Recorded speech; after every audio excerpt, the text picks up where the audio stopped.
Magandang araw mga SSS pensioners. May nagtanong po sa akin ano ba daw yung mga bagong requirements kapag ikaw ay mag-salary loan. At heto po sa aking video, ating papanoorin at alamin ano ba ang mga dapat nating malaman ng mga impormasyon patungkol po sa inyo pong katanungan patungkol po sa salary loan new requirements. Heto na po, pakinggan nyo lahat-lahat dahil kompleto po ang video na ito at courtesy po sa SSS sa video po na aking ipapakita. Kayo na po bahala. Paano nga po ba tayo makakapag-loan, 'di ba? Ano ba yung mga requirements natin? Kasi may mga naririnig kami no na sabi nila, ay gusto niyo bang makapag-loan na mas mataas kay SSS, mag-loan kayo na mag-loan, mas tataas yung maloloan niyo, which is wrong.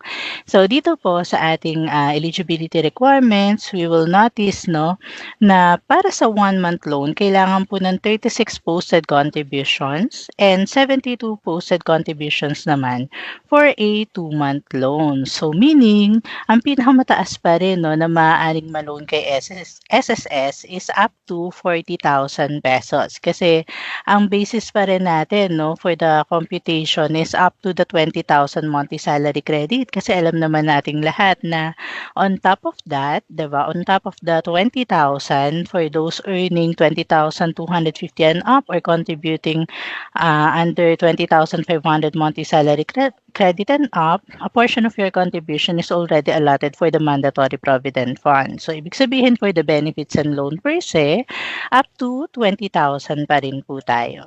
And aside from that, dapat daw yung 6 no, sa mga hulog na yon ay within the 12 months bago siya mag-file ng loan application. Meaning, kailangan po currently and actively paying member kayo. That is why ang term ay short-term loan. Diba? Kailangan actively paying. So kahit na po nakaka 100 plus na siguro kayo, 200 plus no, pero yung last posted contribution nyo is way back mga 2020 pa siguro. So, hindi pa rin po pwede.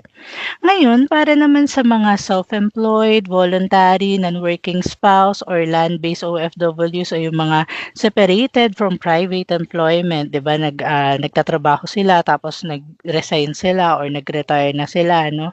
Bukod po sa mga nabanggit na conditions, kailangan meron din silang at least 6 posted monthly contributions under po dun sa kasalukuyan nilang membership type bago sila mag-apply. So, ibig sabihin kung na-separate na tayo sa trabaho, magbayad lang tayo ng at least 6 monthly contributions no as voluntary. Kunwari, kung mag-voluntary po kayo, then on the 7th month, saka pa lang po kayo pwedeng makapag-loan. Provided, once again ha, na na-met nyo rin po yung unang condition sa binanggit ko.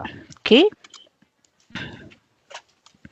So next po must be of legal age and under 65 years of age. And member must not have been granted any final benefit. So pag sinabi nating legal age, 18 po yan na. Must be at least 18. Kahit na po, di ba, may mga members tayo na bata pa lang self-employed na. Baka mga artista natin, no? Pero pagdating po kasi sa loan, yun po talaga yung tinitignan natin. Kailangan at least legal age po siya. And under 65 years of age. Then member must not have been granted any final benefit. Kasi mamaya po sa third topic natin, mababanggit naman yung loan na para sa kanila kapag po may final benefit na. Pero ito pong salary loan, para lang po ito sa mga active members natin. Okay? And the employer of the employed member must be updated. Diba? Hindi lang po ito dapat look out ni member no, dapat even the employers, 'di ba, kailangan po ay updated din sila sa payment ng contributions and loan remittances. So may verification tayo ng certifying employer SSS contributions or loan remittances. Kaya po lagi naming sinasabihan din yung mga employers natin kasi kapag natag sila as delinquent, naku, lahat ng mga member, 'di ba, na sakop nila under their jurisdiction, under their employment, hindi na po makakapag-loan muna until such time maayos po nila yon. Okay? So, hopefully, clear po tayo dyan, ha? So, ito po, nire-institute lang po natin, inayos po, binalik, no, na talagang kailangan maging commitment po to, no, para po maprotektahan din yung welfare ng ating members and to ensure the integrity of SSS loan privileges and future benefits din po natin. Okay? Okay? So next po, must have no past due salary loan, including po yung SLRP, yung Salary Loan Early Renewal Program, yung EALP po, yung Educational Assistance Loan Program po yan, or other short-term or long-term member loans. As in, talagang pag tinignan natin, no, kailangan po actively paying kahit may mga loan kang iba, dapat po hindi ka rin po napapass due doon. Okay? And must have not been disqualified due to fraud.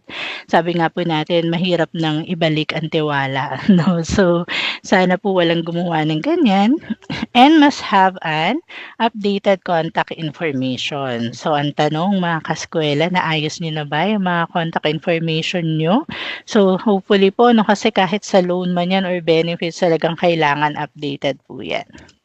And you must have an active disbursement account enrolled through the disbursement account enrollment module in the My.SSS portal. So dito titingnan po natin, no, ang lagi lang po nating tatandaan, no, sa disbursement account for the loan, 3 lang po yung tinatanggap pa. Baka kasi iba yung tanong, ma'am, parang meron naman akong disbursement account. Alam ko may GCash ako or may Maya ako or any no. And then pag po naglo-loan ako, bumabalik, no? Parang wala pa rin akong nilo-loan, no? So paulit-ulit, tapos yung employer ko nagagalit na kasi ilang beses daw siya nagsicertify. Kasi po for the disbursement account for the loan, ang pwede lang po is yung pinaka-preferred namin, syempre, no? Kung meron na po kayo yung dating UMID ATM pay card, o baka meron na po kayong yung ngayon, yung may SSS card namin. Ayan. So, kung meron po kayo nun, yun po yung preferred namin. Kahit no need na maglagay ka ng any disbursement account kasi doon na po talaga namin ipapasok. Kung meron na po kayo nun, what if wala pa po ako nun? Pwede po kaya yung PESONet accredited banks. Ayan. So, yung sa PESONet accredited banks, tatanungin mo rin yan sa employer mo kung gagamitin mo yung payroll account nyo. Baka mamaya solely for payroll purposes din yun. So, hindi rin pwede. Pero pag sinabing, okay siya kahit saan, no, yung ating payroll. So, pwede po magamit yun. No? Pag wala pa rin, ang pinakalas na po is yung UBP Quick Card for those members na nakapag-loan na dati. Diba? So, nabigyan na po sila noon yung UBP Quick Card, na-issuehan na sila noon. So, yun lang yung 3 na po pwede. Once again, yung UMID card or yung My SSS card. And then, PESONet accredited banks at saka po yung UBP Quick Card. Kapag po e-wallet such as GCash, Maya, DCPay, Coins@PH, yung ganun po. O kaya po yung mLuwilier, diba? mLuwilier. DBP Cash padala via mLuwilier. Hindi po siya pwede sa loan. Sa benefits lang po yung dalawang yan. Okay, so hopefully clear po tayo. At naibigay ko po ang mga impormasyon na dapat mong malaman patungkol po sa new requirements, patungkol po sa inyo pong katanungan. Hanggang sa muli, bye-bye!